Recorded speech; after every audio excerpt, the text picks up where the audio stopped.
John, over and over again, we hear all about how government and political bureaucrats want to control our next generation's education, as our last guest, Craig Shirley, was just talking about.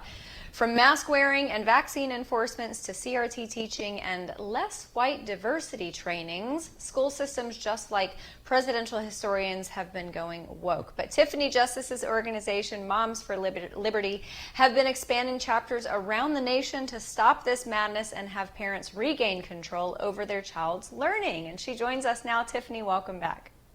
Thanks for having me on tonight.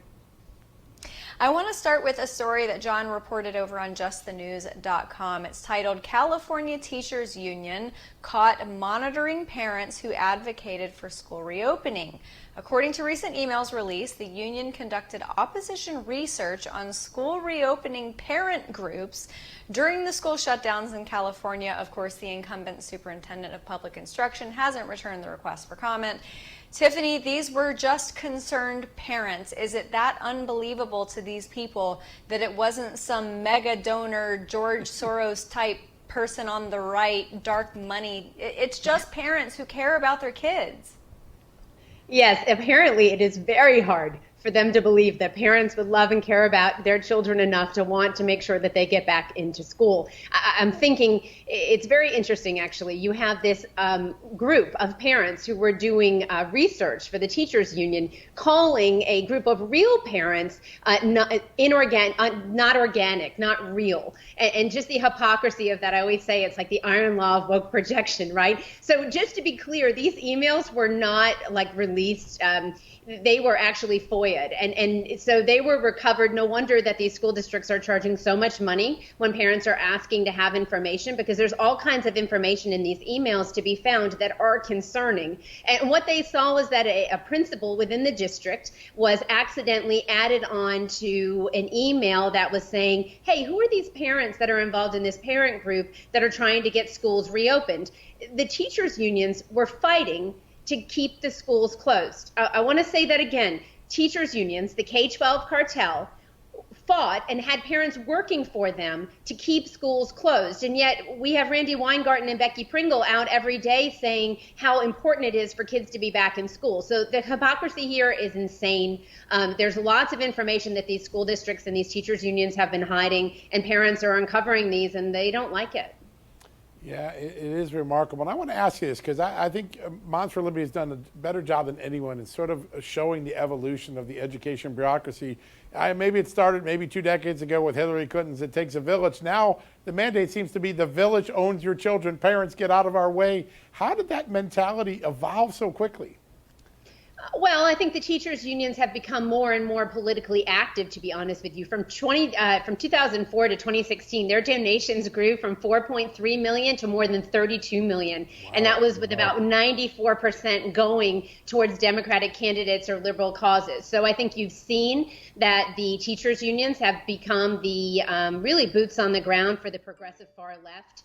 And again, I just want all Americans to understand that, as your historian was talking about, they're trying to rewrite history here. And parents, it's really important for you to have your voices heard. There have been so many things that have been said about Moms for Liberty that somehow it's dark money or GOP funded or any of these things. I can't tell you how far from the truth that is. I read an article by a man the other day who just couldn't fathom that a group of women could get together and start an organization that would change the future of the country. And I assure you that is very much what is happening with Moms for Liberty. We have 230 chapters now in 40 states with over 100,000 active members. And these are moms and dads, just like the moms and dads out in California, that are fighting for their children's education. And nothing could be farther from the truth when people say that parents are trying to hurt public education. Parents don't fight for things that they don't care about. People don't fight for things they don't care about. We're fighting to reclaim public education because our kids deserve to learn how to read in school. Yeah. And I think parents for a long time were far too trusting, but not anymore. I wanted to ask you about the midterms. Of course, in 2020, we saw, as far as the polling and the exit polling, that suburban moms, many of them abandoned President Trump and did not vote for him. Do you think that in light of everything that has happened over by November, the last roughly 2 years, everything with CRT, of course, with COVID, all of the things that are being taught to children, do you think that those those suburban moms are going to come back around for the midterms and then again in 2024? I think that moms in general are paying a lot more attention to politics than they ever have before. They're talking to their friends about the things that matter to them. They're talking about the school closures. They're talking about the mental health concerns that they have with their kids. And they're looking for candidates that are going to really listen and hear them and not be shills for the teachers union keeping our schools closed. So I do think that people are going to come back out and vote in big numbers. I think you're going to see people voting from the bottom of the ballot up, which is exciting for us at Moms for Liberty. Recently, we had school board elections here in Florida. Out of 65 races we endorsed in, 43 candidates have gone on with 14 to a general for a runoff. And so we see that as a lot of success. And I think that moms and dads, really, the parent revolution in America is here to stay. We are fighting for the survival of America. We believe a generation of children who can't read and can't think critically is a big issue for the future of this country and for our children and grandchildren. And we're going to fight really hard to reclaim public education. Nothing really matters if parental rights aren't recognized in this country. And public education is going to continue to exist. And we need to invest our time and energy in ensuring that kids are learning to read in school and not being turned into little social justice warriors. So true. It's exactly the way the founding fathers wanted it. From the grassroots up, we could fix this country.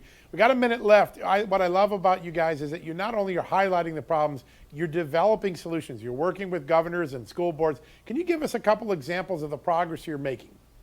Yeah, absolutely. So we've been working on a couple of different things. Our goal is to have fundamental parental rights recognized all over the country in every state. Currently, that's the case in 15 states. So next week, we're going to be rolling out a new parent pledge and a resolution that I'd love to come back on and talk about.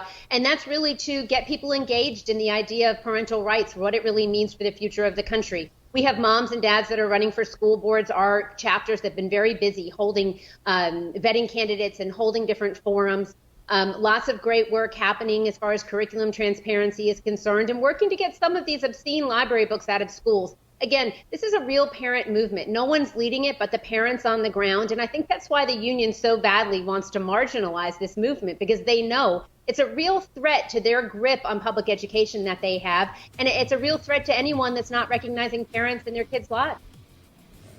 Yeah, absolutely. And I think you're right. I think that those issues are definitely going to feed and drive people into the midterms, no matter who they vote for. Tiffany Justice, co-founder of Moms for Liberty, thank you so much for joining us today. Thank you.